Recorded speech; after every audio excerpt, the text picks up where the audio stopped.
Kepada muslim daripada kalian semua menghujat iman orang, mending lebih baik belajar lagi apa itu keimanan kalian semua daripada lo menghujat tapi nggak paham begitu.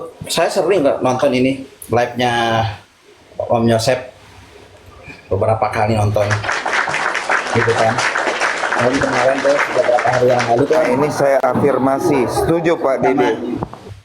sama Mas Badrul itu ya. Ya, Menarik sama Mas Badrul itu. Itu Yang menarik lulusan tuh. pondok pesantren. Iya, itu menarik tuh, saya lihat tuh, saya nonton, tuh bagus, diskusi, tukar pikiran. Jadi kalau mau istilah pembahasan itu ya jangan sampai saling menyerang. Jadi hanya tukar pikiran. Oh, pendapat menurut Jadi, sorry Pak, saya singkatkan begini. Jadi pada saat Anda menonton saya dengan diskusi dengan seorang Islam yang bernama Badrul Afkar, lulusan pondok pesantren, Anda melihatnya bagaimana? Diskusinya tertib nggak? tertib, tertib Diskusinya pakai data nggak? Full data nggak? sekali. Pakai. Bahkan Pakai Mas data. Badrul ketika dia tahu dia tidak tahu dia secara jujur belum mempelajari. Tuh dengerin. Dengerin. Bahkan Mana? Islam rujukan-rujukan di dalam referensi-referensi Islam tuh masih banyak, ribuan malah gitu. Nah, Gitu. ya. Jadi saya sendiri masih secuil belum, terus terang saya bukan orang yang suka baca gitu kan. Oke, nggak apa-apa Pak ya. Terima kasih sudah menonton saya dan terima kasih sudah menasihati saudara seiman Bapak ya. Daripada kalian sebagai orang muslim, karena dalam Islam tidak diajarkan seperti itu. Betul. Ya, tidak diajarkan untuk menghujat iman orang. Itu aja. Terima kasih Pak Dede. Terima kasih, terima kasih. Mantap Pak, mantap. Umat-umat Kok turun Bapak itu? Kenapa? Dia suka pencet. Kita udah terima kasih bro, makanya beliau turun. Oh, ya udah. Iya. Shalom, Bro Al-Kahfi. Kenapa namamu Al-Kahfi? Mau tanya sih Bang, maaf sebelumnya Bang ya. Iya. Jadi gini, Seven Sleeper, silakan. kalau di agama sebenarnya kalau menurut pandangan saya sendiri sih agama itu kayak ada Islam, Buddha, Hindu, Kristen semuanya itu sebenarnya personalitas ya. Baratnya kalau di KTP itu benar-benar ditulis seperti itu, tapi belum ada yang benar-benar memahami tentang agama itu sendiri Bang. Jadi saya mau tanya, kalau misal di agama Kristen ini, mohon maaf sebelumnya Bang ya, apa benar diajarkan berselisih dengan keyakinan tiap agama-agama masing-masing seperti itu Bang? Tidak. Yang diajarkan oleh kekristenan, yang diajarkan oleh Kristus adalah pergi dan jadikan semua bangsa muridku. Beritakanlah warta keselamatan dan baptislah mereka dalam nama Bapa dan Putra dan Roh Kudus. Yang saya lakukan di sini adalah untuk memberantas orang-orang yang sering melakukan salah paham dengan Islam, dengan Kristen. Dengarkan saya, orang-orang di sini, teman-teman di sini. Ya, saya selalu bilang, apa yang saya lakukan di sini bukanlah refleksi terhadap saya itu punya kebencian dengan Islam. No, saudara. Secara tidak langsung, secara tersirat, secara dalam alam bawah sadar, saya ingin membangunkan mereka. Bangun, sadar. Lu jangan ngurusin orang punya iman lain. Lu belajarin dulu iman lu dulu. Nah itu alam bawah sadar saya, alam bawah sadar mereka pengen saya bangunkan. Ya. Dan Jadi, sekali lagi, intinya gimana? Saya belum selesai. Jadi yang dilakukan oleh kekristenan adalah memberitakan Injil. Ya. Pergilah, jadikanlah semua bangsa muridku dan baptislah mereka dalam nama Bapa dan Anak dan Roh Kudus, dan ajarlah segala sesuatu yang telah kuperintahkan kepadamu, dan ketahuilah aku menyertai kamu sampai akhir zaman. Yesus Kristus memberikan amanat agung kepada para rasul dan kepada setiap dari kami. Tolong buka 1 Petrus 3 ayat 15 Bro Rom Sweet Home. Thank you. Minta tolong. Kuduskanlah Kristus di hatimu sebagai Tuhan. Ini sebab Petrus berani mengatakan seperti itu. Ya. Nah, 1 Petrus 3 ayat 15, saudara bisa baca. Ini bukti bahwa kita setiap orang Kristen punya emban amanat agung yang sama seperti pada saat Tuhan Yesus memberikan amanat agung kepada para rasul. Baca. Tetapi kuduskanlah Kristus di dalam hatimu sebagai Tuhan, dan siap sedialah pada segala waktu untuk memberi pertanggungjawaban kepada tiap-tiap orang yang meminta pertanggungan jawab dari kamu tentang pengharapan yang ada padamu, tetapi haruslah dengan lemah lembut dan hormat. Saudara, yang paling berat di situ bukan soal mempertanggungjawabkan iman. Yang paling berat di situ adalah dengan lemah lembut dan hormat.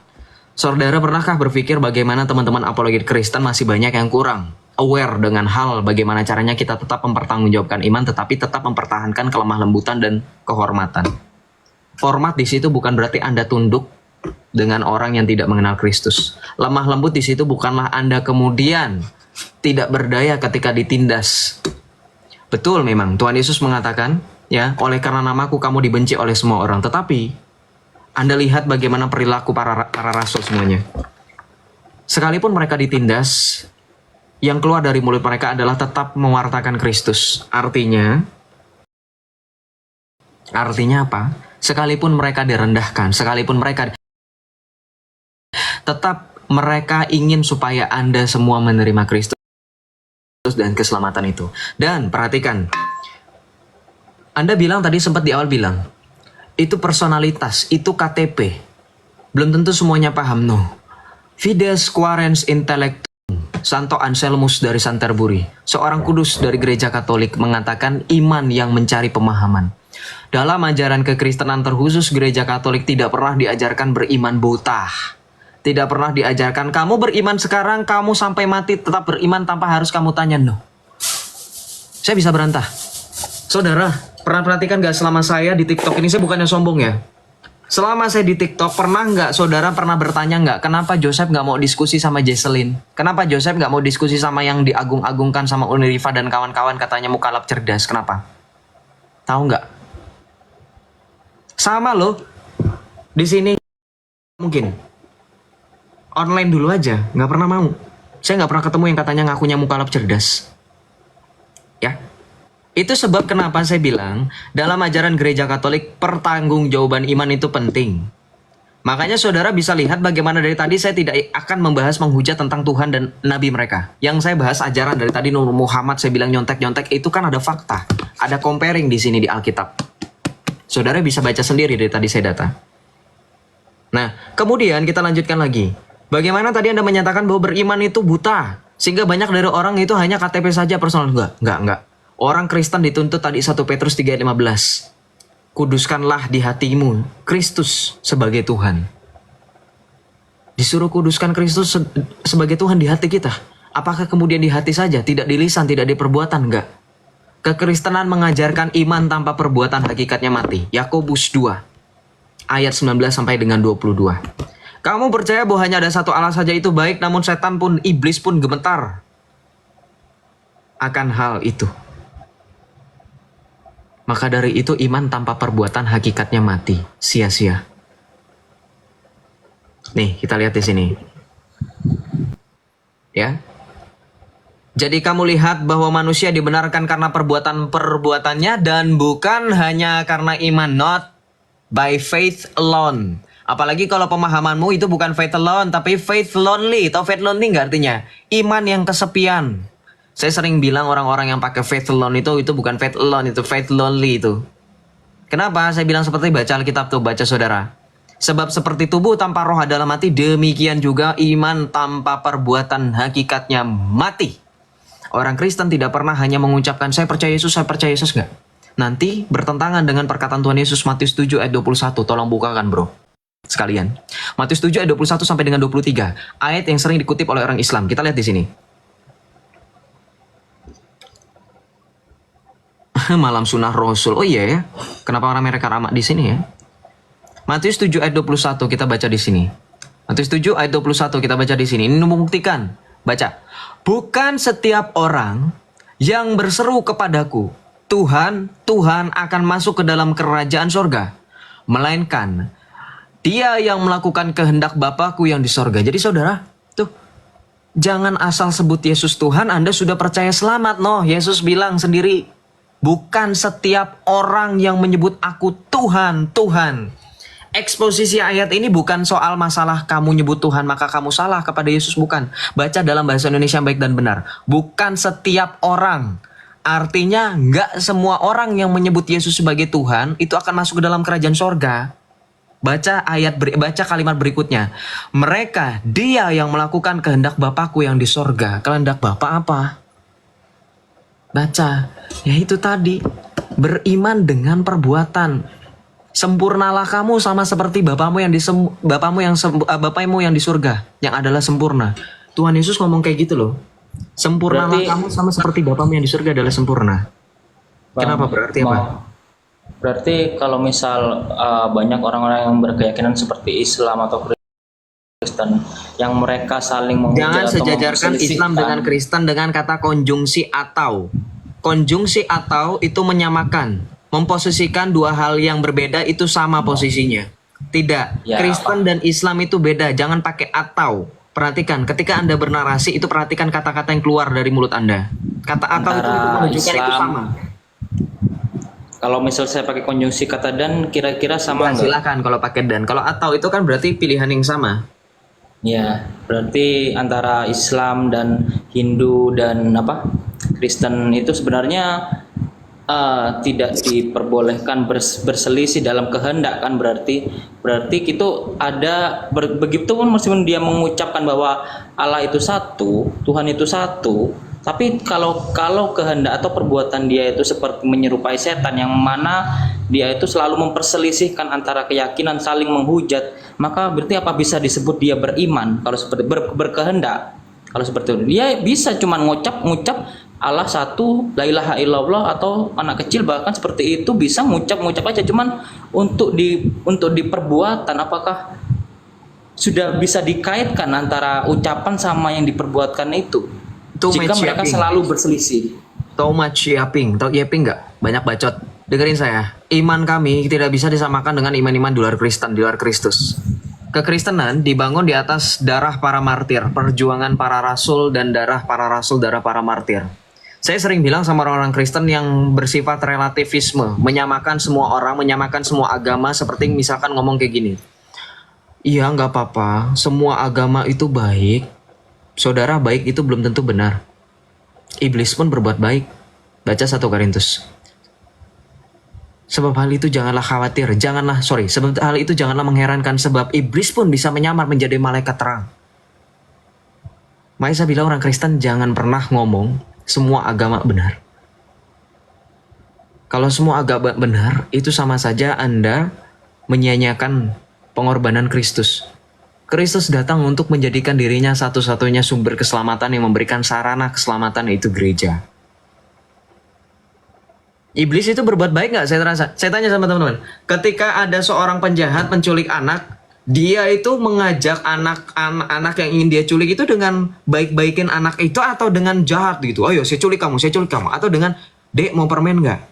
Dek om kasih permen ya, baru dia culik. Cara kerja iblis yang seperti apa? Nggak mungkin iblis menampilkan taring aslinya. Paham maksud saya? Ya, jadi dalam hal ini perbuatan baik juga bukan sesuatu hal yang harus dibanggakan. Makanya tadi saya bilang jangan salah paham ketika saya bilang iman disertai dengan perbuatan. Imannya ini juga harus jelas kepada siapa? Imannya ini kepada Allah Tritunggal Maha Kudus. Bapa, Putra, dan Roh Kudus tadi Matius 28 ayat 19-20. Nggak beriman, nggak hanya sekedar iman. Yang penting saya iman Tuhan satu, nggak. Yakobus 2 ayat 19 jawabannya. Kamu percaya bahwa hanya ada satu Tuhan saja, satu Allah saja itu baik, namun setan pun gemetar akan hal itu. Enggak. Jadi dalam hal ini, kekristenan yang membedakan kekristenan dengan iman lain adalah kami tahu keselamatan hanya di dalam Kristus dan di dalam gerejanya. Silakan bro, tolong buka Matius 16 ayat 18 sampai dengan 19 bro. Kita buka otoritas ya. Kita bicara otoritas ya, Alkaf ya. Saya buktikan sama kamu, kekristenan punya otoritas. Nanti kamu mau pakai data pembanting kamu, saya bantu kamu. Nih saya bantu Islam nih. Saya kurang baik apa? Gak usah kamu cari-cari. Kamu bandingkan dengan surah Al-Maidah ayat 3. Buka dari sekarang, prepare dari sekarang ya. Kamu baca dulu, kamu hafalkan artinya. Nanti saya bandingkan dengan Matius 6 ayat 18 ini. Kita baca. Dengerin saya, tadi saya sudah nyuruh kamu surah Al-Maidah ayat 3. Kita baca. Matius 16 ayat 18. Petrus. Dan di atas batu karang ini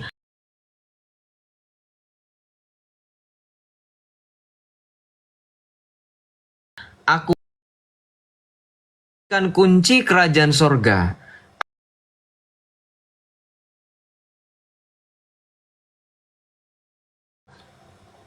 Jadi Yesus itu bangun gereja di atas Rasul Petrus.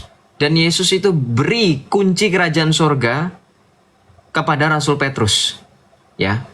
Kenapa jadi gereja Joseph itu dalam bahasa aslinya itu eklesia.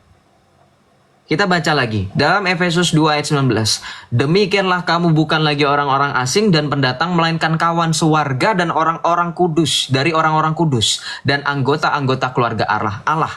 Yang dibangun di atas dasar apa, saudara? Baca di situ semuanya orang Kristen serempak. Di atas dasar para rasul.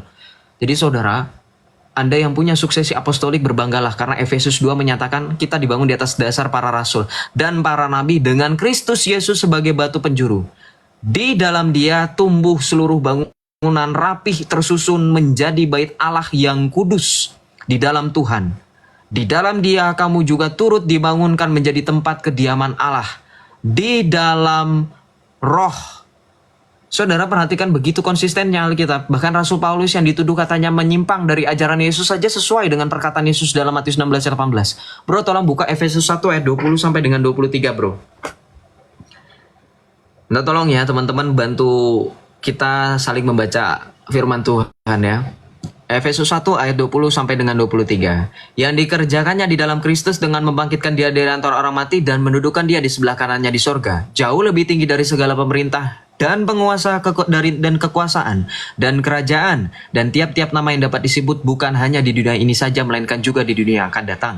Dan segala sesuatu diletakkannya di bawah kaki Kristus, dan Dia telah diberikannya kepada gereja sebagai kepala dari segala yang ada. Gereja yang adalah tubuhnya, yaitu kepenuhan Dia yang memenuhi semua dan segala sesuatu. Clear? Yesus kasih otoritas, saudara.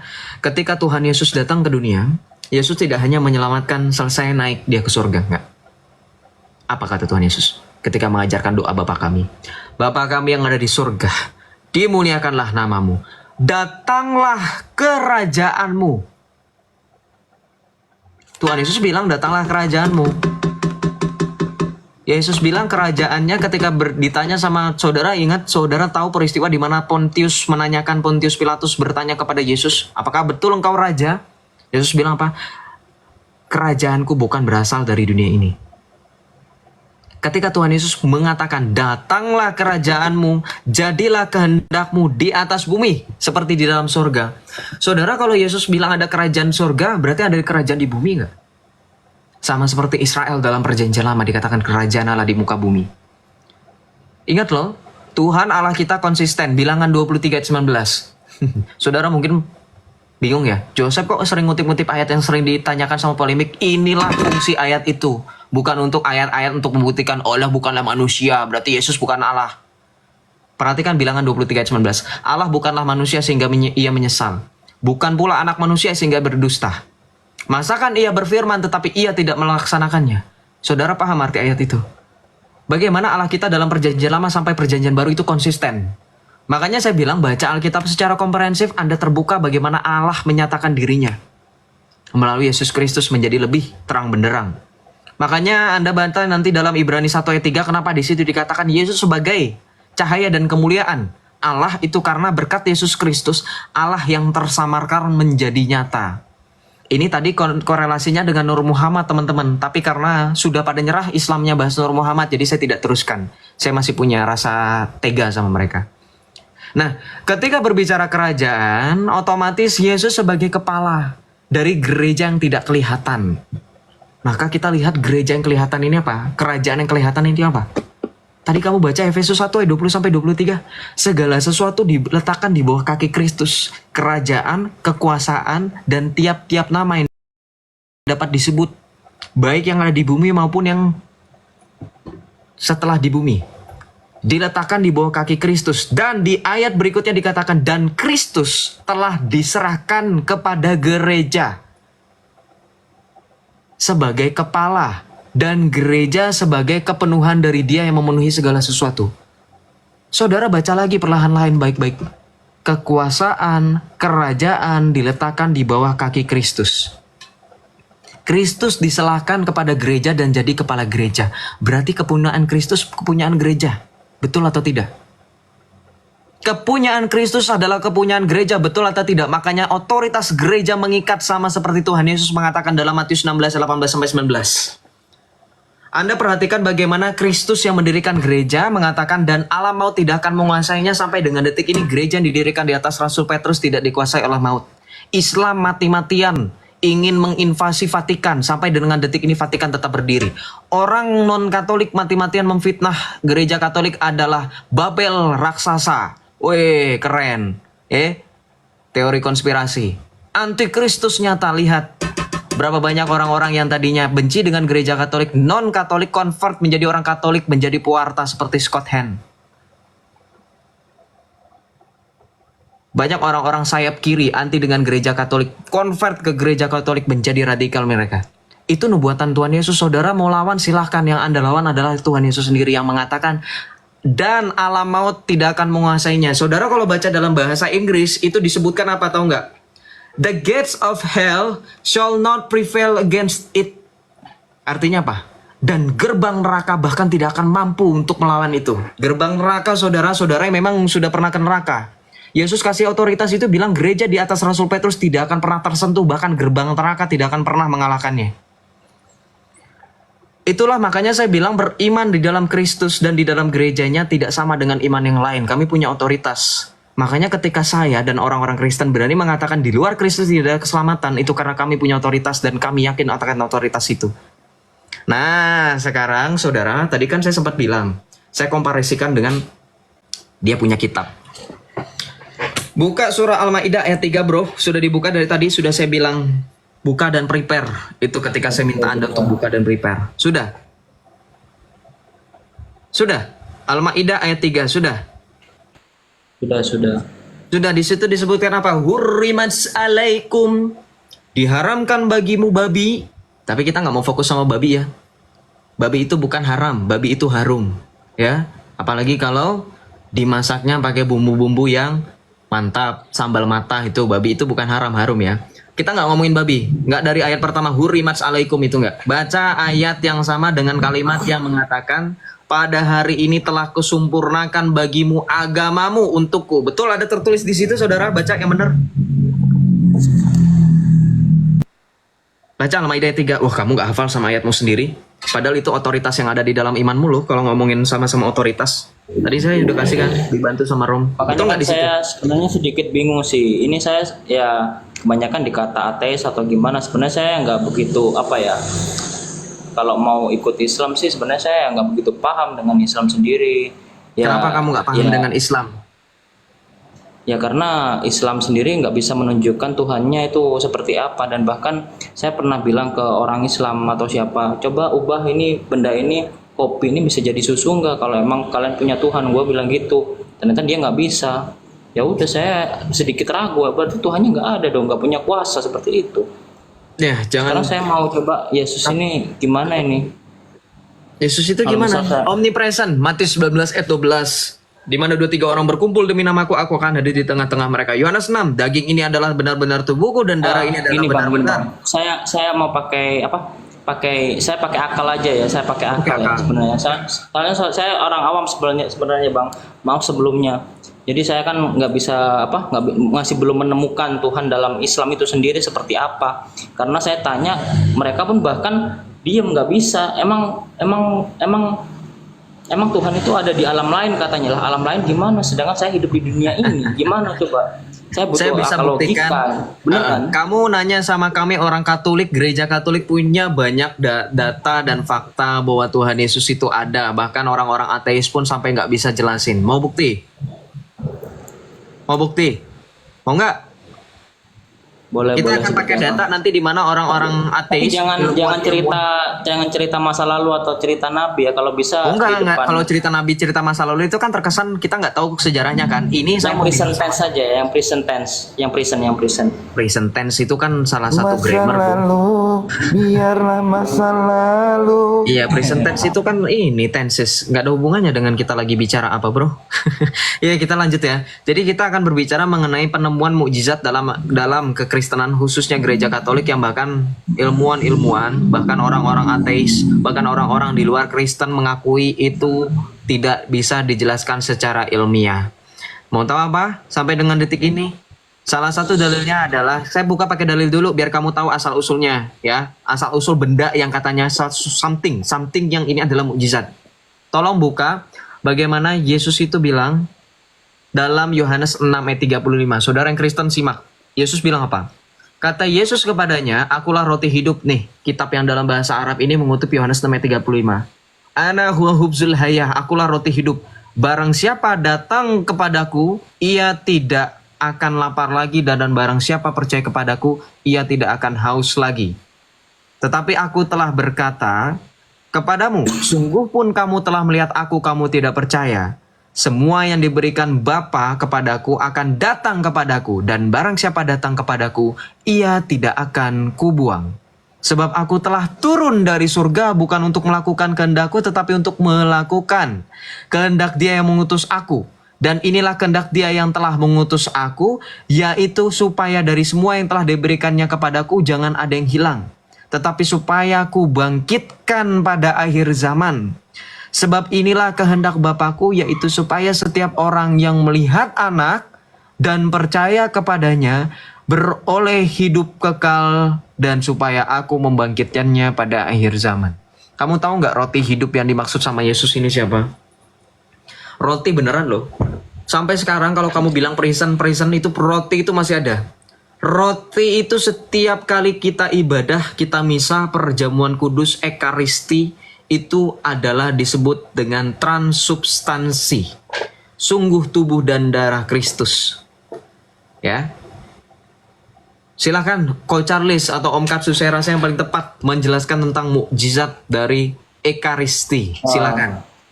Gini Bang, kan pernah itu di waktu saya tanya begini, sebenarnya Islam nggak bisa menunjukkan Tuhan itu Allah itu ada, katanya gitu kan.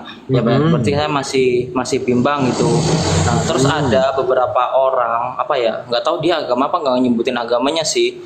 Dia ngasih tahu ke saya kalau dia itu katanya punya Tuhan katanya, dan dia bisa buktiin saat ini ke diriku, dan Tuhan itu bersama diriku sendiri. Kamu bisa seperti sabar itu sih. dulu, kita sudah nangkep apa poin kamu dan kita sudah tahu apa yang kamu mau. Sabar dulu ya. Kita coba berusaha untuk menjawab dan berusaha untuk menanggapi. Kita lihat di sini, Bro. Si Rom udah buka data tuh si Rom. Nah, ini baca.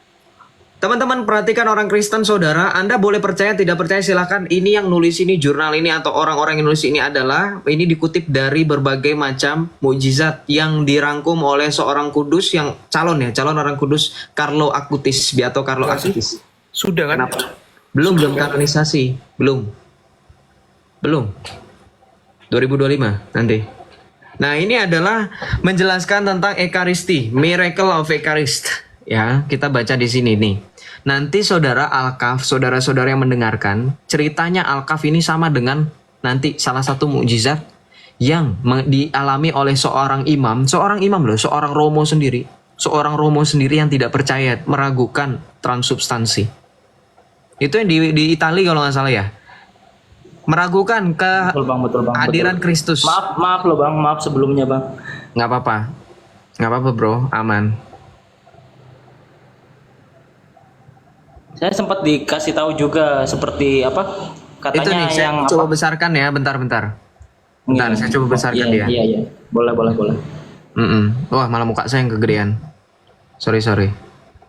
Nah itu, teman-teman saudara bisa lihat ya. Kita fokus sama yang ditampilkan datanya. Yang komentar tahan dulu. Tetap tap layar tapi kita lihat di sini. Nah ini. Monstrance where the requirement of the miracle is kept.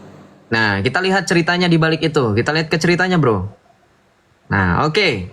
Lihat di sini.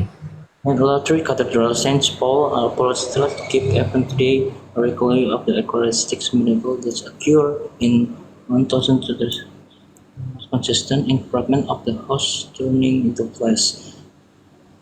A young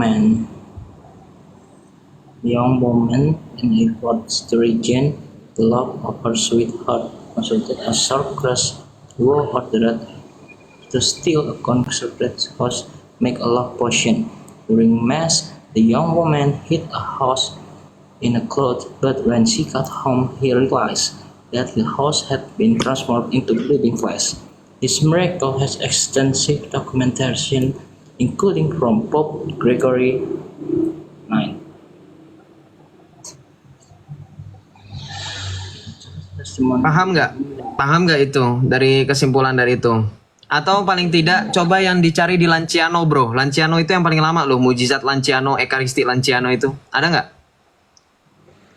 Control V aja. Control F sorry. Control F Lanciano ada nggak? Bacakan sama kamu ya. An inscription in marble from the 17th century describe this Eucharistic miracle which occurred at the Lanciano in tahun 750 at the Church of Saint Francis. A monastic priest doubt whether the body of our Lord was truly present in the consecrated host. He celebrated Mass, and when he said the words of consecration, he saw the host turn into flesh and the wine turn into blood.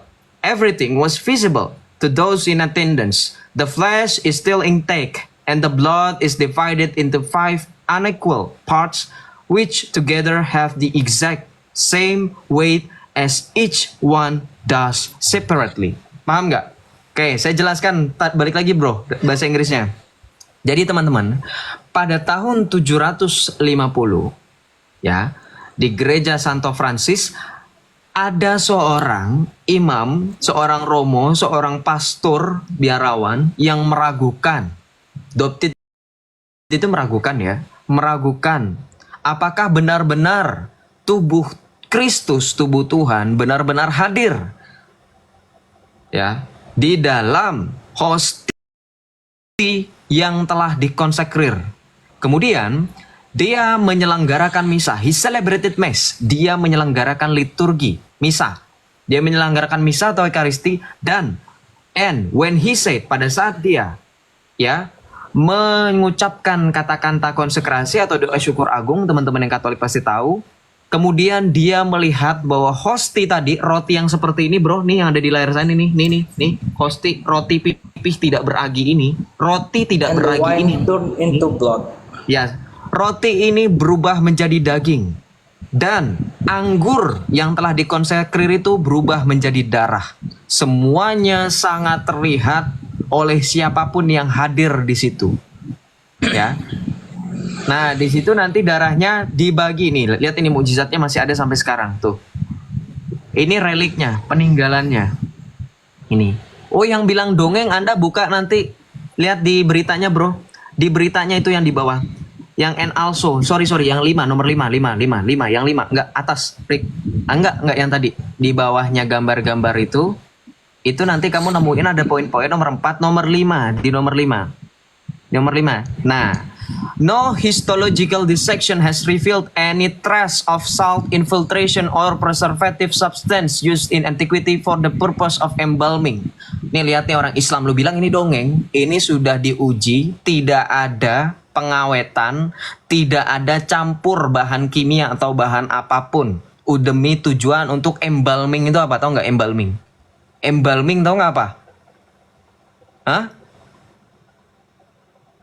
Kemudian dibaca lagi, Profesor Linoli, profesor loh yang komentar di dongeng-dongeng itu profesor bukan? Profesor Linoli also discarded. Discarded itu apa bro Rom? Discarded ini, membantah ya? Bantah ya? Membantah. Ya. Membantah the hypothesis of a hoax. Jadi Profesor Linoli seorang profesor membantah hipotesis hoax ya yang menyebar pada masa lalu berkaitan dengan tadi. Adanya pengawetan, adanya campur bahan sehingga hosti tersebut yang tadinya roti pipih seperti ini berubah menjadi daging. Kemudian baca, also in 1973, baca ke atasan dikit bro, kurang kelihatan. Nah, the Chief Advisory Board of the World Health Organization, WHO bos, WHO, Anda tahu WHO? WHO, tahu WHO? World Health Organization appointed a scientific ini ilmuwan ilmiah, to corroborate Linoli's finding, untuk mengkaji, dikaji nih, si Linoli ngomong. Their work lasted 15 months and included 500 tests. Kasus, sorry. Ya. Jadi mereka itu bekerja mengkaji kurang lebih 15 bulan, saudara-saudara, ya. Dan di situ selama 15 bulan kurang lebih 500 tes dilakukan. Dan di situ dikatakan it was verified that the fragments taken from Lanciano could in no way, gak mungkin, be likened to embalmed tissue. As to the nature of the fragment of flesh, the commission declared it to be the living tissue. Anda tahu tisu yang dimaksud itu apa? Saudara yang dokter, tolong Bro Rom yang dokter. Jaringan bro. Iya, bisa jelaskan nggak? Yang tisu itu yang jaringan jantung itu. Jadi tisu itu yang dimaksud dengan tisu adalah jaringan. Jadi jaringan itu bisa banyak ya, bisa jaringan ikat, jaringan otot itu juga termasuk jaringan. Itu kumpulan dari sel-sel gitu. Dan ini bilang apa ya? Living tissue. Jadi hidup. Itu jaringan yang hidup. Because it responded rapidly to all the clinical reaction. Dan itu yang jaringan hidup itu, kenapa dikatakan hidup? Karena merespon secara rapidly itu secara cepat loh. Rapid to all the clinical reaction. Dengan segala uji klinis yang dilakukan oleh tadi dari WHO ini. Kemudian, they rapidly fully corroborated Professor Linnaeus' conclusion in the exact summarizing the scientific work of the Medical Commission of the WHO and the UN published tuh. Ini ada datanya jelas ini, bukan omong-omong, no. Datanya dari WHO, dari United Nations, dari PBB, dari WHO yang dipublish pada tahun 1996 di New York dan di Jenewa itu di Swiss, ya. Declared that science aware of its limits has come to a halt face to face with the impossibility of giving an explanation clear. Anda tahu di posisi mana dikatakan mukjizat seperti yang tadi saya bilang. Sampai ilmu manusia, sampai orang-orang ilmuwan, sampai mereka saintis ini mengatakan tadi di kalimat paling akhir. Face to face with the impossibility of giving an explanation. Anda semua bisa bahasa Inggris yang basic seperti ini? Bisa ya? Harus berhadapan, harus menerima kenyataan bahwa mereka harus mengakui sangat mustahil untuk memberikan penjelasan tuh terkait mukjizat ini, ekaristi dari Lanciano.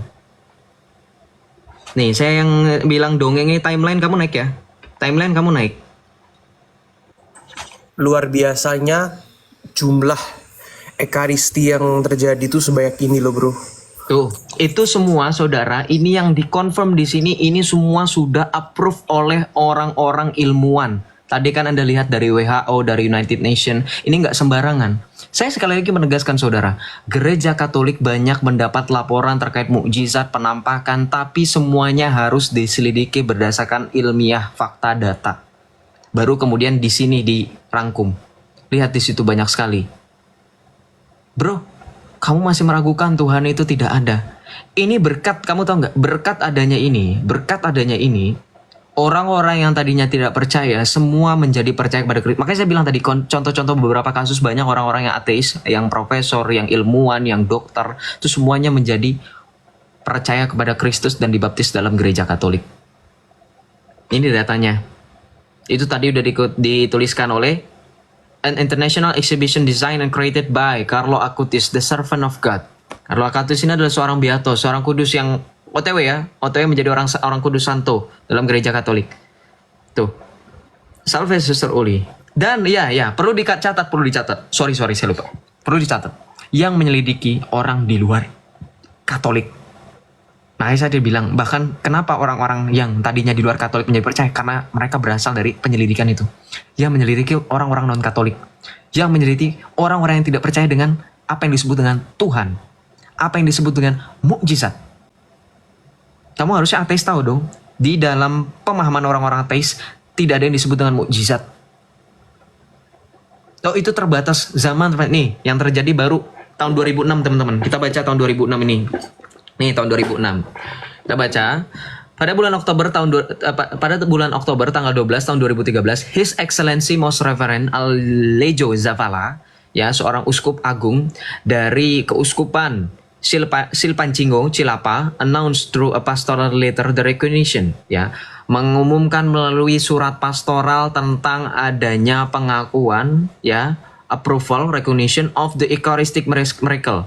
Adanya tadi mukjizat Ekaristi yang terjadi di Meksiko nih, di Tixla pada tanggal 21 Oktober 2006. Dibaca di sini. In the letter, pada suratnya, we read, kita baca, this manifestation brings to us a marvelous sign of the love of God that confirms the real presence of Jesus. Bahasa Inggris kan? Manifestasi atau penampakan ini, mujizat ini membawa kita adanya tanda luar biasa, tanda menakjubkan yang datang dari cinta Tuhan yang mengkonfirmasi tentang keberadaan yang nyata, kehadiran yang nyata Yesus Kristus di dalam Ekaristi. In my role as Bishop of Diocese, dalam peran saya sebagai uskup keuskupan, saya mengakui, I recognize the supernatural, sebuah penampakan supernatural character of the series of events relating to the bleeding host of Tixtla. Hosti yang berdarah, saudara. Roti tidak beragi yang berdarah. I declare the case as a divine sign. Saya mengumumkan ini adalah tanda ilahi, mujizat ilahi. Kita lihat bagaimana sudah diteliti atau belum, kita cari yang sudah diteliti. Nah ini ya, ini hostinya, ini fotonya nyata nih. Ini bukan sekedar ilustrasi, ini fotonya nyata, ini berdarah. Kita lihat. Kenapa tahun 2006 penampakan, baru 2013 kenapa bisa di-approve? Kita lihat di sini. Baca. Ya, baca.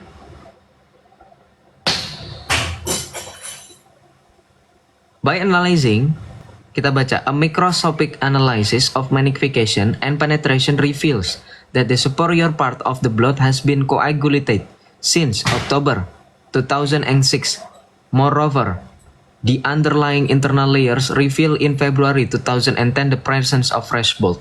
Lanjut bro, saya mau minum dulu bro Rom, lanjutkan dulu. They also found intact white blood cells and red blood cells and active macrophages that engulf lipids.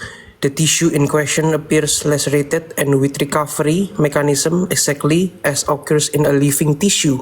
Sekali lagi, ini seperti jaringan yang masih hidup.